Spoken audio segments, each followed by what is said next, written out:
Hola a todos, ¿cómo están? Espero que estén muy bien y bienvenidos a este nuevo video. En esta ocasión vengo a hablarles de un libro de Stephen King que fue escrito en su etapa clásica y del cual ya hablé brevemente en el video que hice acerca de mi ranking de libros de este autor, y me refiero a La Zona Muerta. En esta edición el libro tiene aproximadamente unas 450 páginas. ¿Y de qué trata esta historia? El libro nos cuenta acerca de un joven llamado Johnny Smith, que al principio de esta novela hay una escena en la que él es apenas un niño, en donde ocurre un accidente en el cual él se golpea la cabeza muy duro. Y el accidente no tiene mayores consecuencias más allá de una chichota, como se dice aquí, en la frente, muy grande, pero luego con el tiempo desapareció y todos poco a poco fueron olvidando aquel acontecimiento. Sin embargo, parece ser que ese golpe causó algo extraño en el cerebro de Johnny, y a partir de entonces él puede en ocasiones ver imágenes o tener sensaciones de lo que está por ocurrir en el futuro. Esto no es cuando él quiera o sigue determinado patrón, sino que es a veces aleatoriamente. Él tiene alguna sensación o puede ver un poco de lo que va a pasar, pero puede ser relacionado con cualquier cosa. Por ejemplo, situaciones muy cotidianas que no cambian nada del saber que van a ocurrir, allá cosas más importantes. Por ejemplo, otro accidente que puede causarle daños a alguien, él ya puede tener alguna imagen o algún aviso de que eso va a pasar. Pero esto no ocurre muy seguido, ocurre de vez en cuando, por lo cual ni él mismo es totalmente consciente de ello. Paralelo a ello, tenemos a un personaje llamado Greg Stilson, el cual antes se dedicaba a vender Biblias y vender libros de ese tipo, porque él era o estaba muy relacionado con predicadores y con toda la gente que está como en este ámbito, como tratando de divulgar la palabra, a veces incluso rayando el fanatismo. Pero al poco tiempo de entrar en la historia descubrimos que realmente es alguien peligroso, que no está bien de la cabeza y que a pesar de lo que pueda parecer a simple vista es muy perverso. Y no quiero decir mucho más. Estos dos personajes van a tener un punto de encuentro en el futuro como consecuencia de esta habilidad que posee Johnny de ver lo que está pasando o lo que va a pasar o lo que ya ha sucedido. Hay un punto de giro en la historia que incluso se menciona aquí atrás, pero que no quiero revelarlo porque creo que leer el libro sin saberlo es bastante impactante. Por supuesto no voy a decirlo, pero sí voy a decir la noche en la que eso está a punto de pasar. Y es que todo se desata una noche en la que Johnny invita a Sarah, que es la muchacha con la que está saliendo, que es compañera de trabajo, se dedica también a la enseñanza igual que Johnny, a una feria. Y todo parece ir bien, incluso cerca del final de la noche Johnny se dice a sí mismo que es una de las mejores noches de su vida, y es entonces cuando se topan con la rueda de la fortuna, que es este aparato que hay en muchas ferias en las que uno puede ir a apostar, ganar mucho o perder mucho, incluso apostarlo todo y perderlo todo, o si hay mucha suerte pues ganarlo. Solo que Johnny, con esta habilidad que tiene para ver lo que va a pasar, se siente bastante confiado.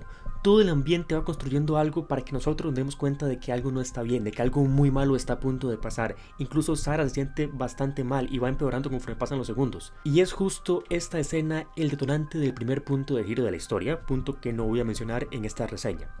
Yo sé que viene aquí atrás y todo en algunos libros, depende de la versión o la edición que tengan, pero yo les recomiendo de verdad que no lo lean, que se guarden las sorpresas para la historia. Además, ya sabemos que es Stephen King, sus novelas ofrecen un mínimo de calidad.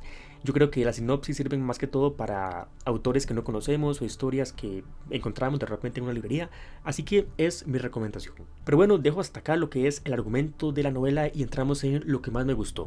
Como mencioné en el video del ranking de libros de King, esta novela creo que es de mis favoritas de este autor. Ya en el video decía que podría llegar a serlo y aquí confirmo que es una de mis historias favoritas de King, e incluso me considero que es de las mejores que ha escrito el autor, más allá de mi gusto, porque aquí se combina todo lo mejor de King y además está en su etapa clásica, su etapa de más creatividad, o la etapa de las creaciones más representativas de su estilo. Y creo que de las cosas por las que más destaca este libro es por su prosa.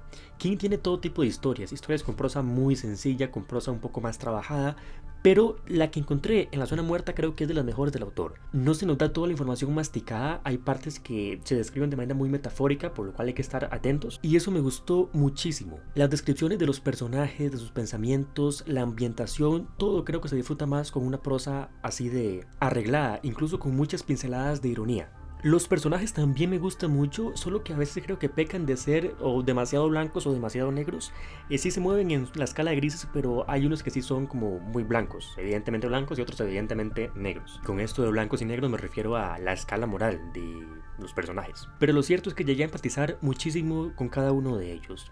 Y luego de lo que ocurre en el primer punto de giro hay una sensación de pérdida increíble. De verdad que sufrí bastante leyendo esta parte de la historia. Y esa tristeza, nostalgia, sentimiento de que teníamos algo y lo perdimos se arrastra en toda la novela. Y llegué a sentir como si fuera algo que me hubiera pasado a mí, en la vida real, como si hubiera perdido algo. Incluso me decía a mí mismo, ya lo que pasó, pasó, no se puede dar marcha atrás en el tiempo, hay que lidiar con esto, hay que seguir adelante.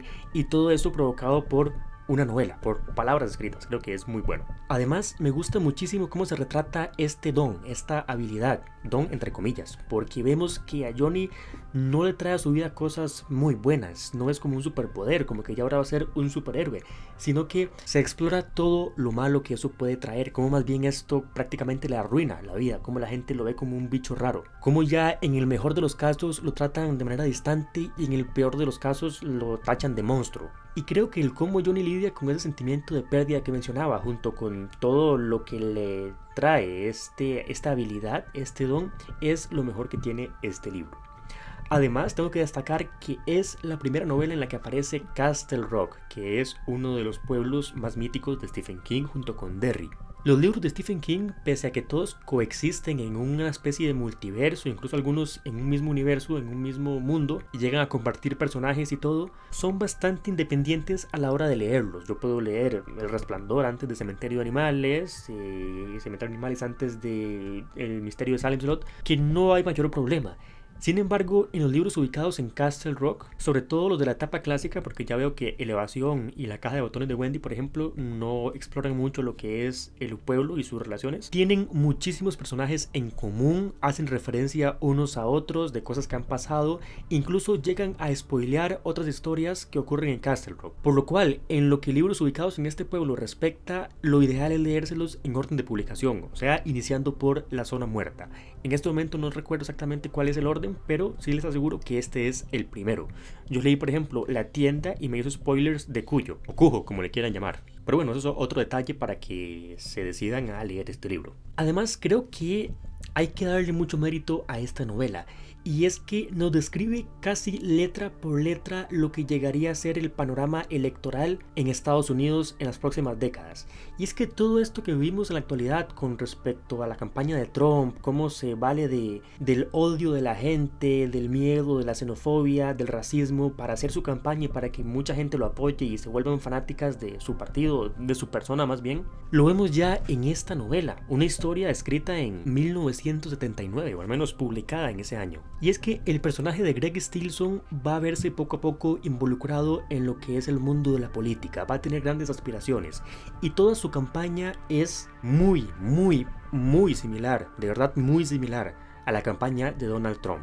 Es más, creo que Stephen King y otros medios hicieron comparaciones al respecto de la campaña electoral con este libro hace algunos años. Y creo que toda esa previsión de cómo iba a desarrollarse el ambiente político en Estados Unidos le da más mérito a esta novela y hace que se consolide como una de las mejores obras de Stephen King. Y bueno, con respecto a lo negativo, puedo decirles que en la última parte de la novela ya no estaba tan metido en la historia. Seguía estando dentro, pero no tanto como en las partes anteriores. Y esto ocurre porque durante gran parte de la novela no sabemos hacia dónde lo va a llevar esta habilidad mental a Johnny. ¿Cuál es el propósito para la historia que él tenga estas visiones? Pero en cierto punto de la novela ya sabemos cuál es el objetivo final, a dónde nos va a llevar toda la historia, cuál va a ser el desenlace. Y claro, es muy entretenido saber cómo vamos a llegar hasta ahí, qué clase de cadena de circunstancias va a llevarnos a ese punto, pero una vez ya vemos cuál va a ser el camino, que ya está bastante claro, ya se vuelve un poco tedioso llegar hasta allí, porque ya sabemos cuál es el camino, nada más queda recorrerlo. Ese recorrido es un poco tedioso. Pero en lo que respecta al final en sí, creo que está bien. King ya sabemos que es conocido por finales flojos, creo que este final está muy bien, es incluso triste, casi derramo lágrimas también con este, así que sin duda vale mucho la pena leerlo. Otra cosita que podría ubicarla dentro de la parte negativa es que a veces las piezas, los elementos de la historia están muy separados. ¿Y a qué me refiero con esto?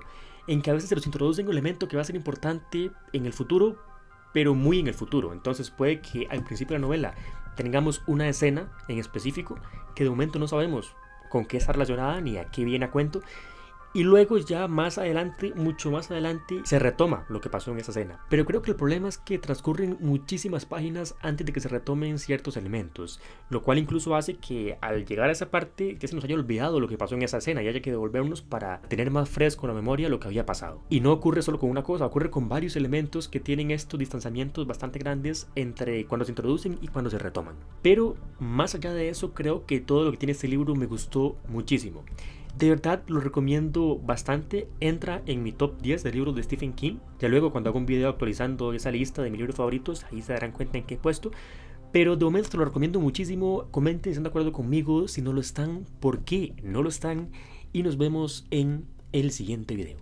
Hasta pronto.